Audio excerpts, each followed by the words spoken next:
bawang putih. Saya Galin berperan sebagai bawang merah. Saya Ayu berperan sebagai ibu bawang putih. Saya Alsa berperan sebagai ibu bawang merah.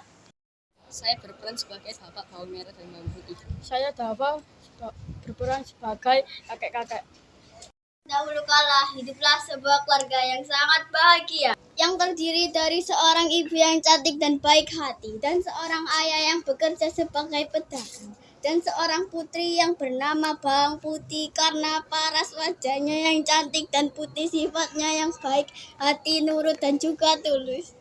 Sayang sekali kebahagiaan keluarga itu tidak bisa bertahan lama karena ibu Bawang Putih sakit-sakitan dan akhirnya meninggal dunia.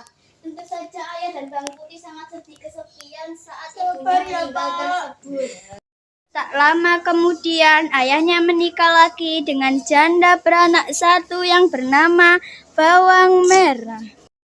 Sungguh malang nasib Bawang Putih. Ternyata tak lama kemudian ayahnya pun meninggal dunia. Semua harta kekayaan ayahnya telah dikuasai oleh ibu tiri yang kejam dan kakak tirinya yang jahat.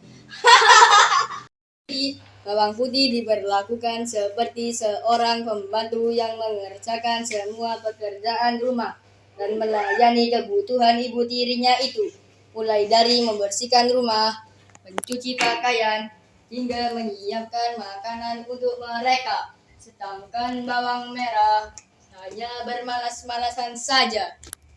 Hari saat Bawang Putih sedang mencuci pakaian di sungai, tanpa diketahuinya selendang kesayangan Bawang Merah hanyut. Assalamualaikum. Sesampainya di rumah, bawang merah sangat marah karena tidak bisa menemukan selendang kesayangannya itu. Tidak ada. Lalu dia mengusir bawang putih untuk mencari selendang itu. Tidak boleh pulang sebelum menemukannya. Bawang putih mencari selendang itu. Hari sudah sore. Dia masih belum juga menemukan selendang itu. Dan dari kejauhan, dia melihat sebuah gubuk kecil dalam hutan. Dihuni oleh seorang kakek yang baik hati.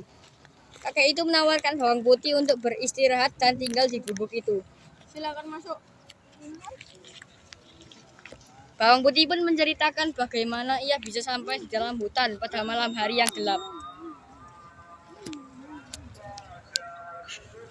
Ternyata selendang yang selama ini ia cari ditemukan oleh sang kakek.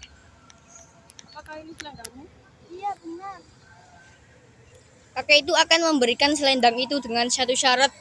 Bawang putih harus membantu pekerjaan kakek selama 1 minggu. Bolehkah saya mengambilnya? Boleh, tapi ada satu syarat. Apakah itu? Kamu harus membersihkan rumah saya selama 1 minggu. Baiklah, aku akan membersihkan rumahmu selama 1 minggu.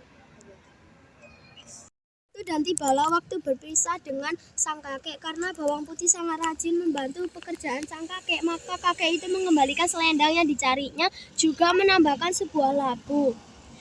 Bawang Putih membawa pulang labu dan tidak lupa ia mengucapkan terima kasih kepada sang kakek. Sampai ke rumah, dia pun menceritakan semua kejadian yang dialami kepada ibu tiri dan kakak tirinya sambil membelah labu yang diberikan oleh kakek yang baik itu. Betapa terkejutnya mereka ketika ternyata itu adalah labu ajaib yang isinya emas dan permata. Ibu tiri Bawang Merah langsung merebutnya dan menyuruh Bawang Merah menghanyutkan selendang ke sungai dan menyuruh Bawang Merah untuk ke rumah kakek itu supaya Bawang Merah juga mendapatkan labu ajaib. Bawang Merah sampai di hutan dan menginap di rumah kakek tersebut selama 1 minggu dan hanya bermalas-malasan saja. Kakek itu juga memberikan sebuah labu. Lalu, Bawang Merah pulang dengan gembira tanpa mengucapkan terima kasih. Bawang Merah memanggil ibunya untuk membelah labu ajaib itu. Karena sifat mereka yang serakah dan tidak ingin berbagi dengan Bawang Putih, mereka suruh Bawang Putih pergi ke pasar dan mengunci pintu dengan rapat.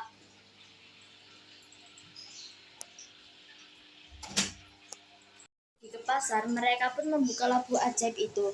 Tapi betapa terkejutnya mereka ketika ternyata labu itu tidak berisi emas dan permata, malah melainkan berisi binatang yang berbisa secepat kilat. Ular yang berbisa itu mematuk ibu tiri dan Bawang Merah. Mereka tidak bisa meminta tolong kepada siapapun karena pintu rumahnya terkunci rapat.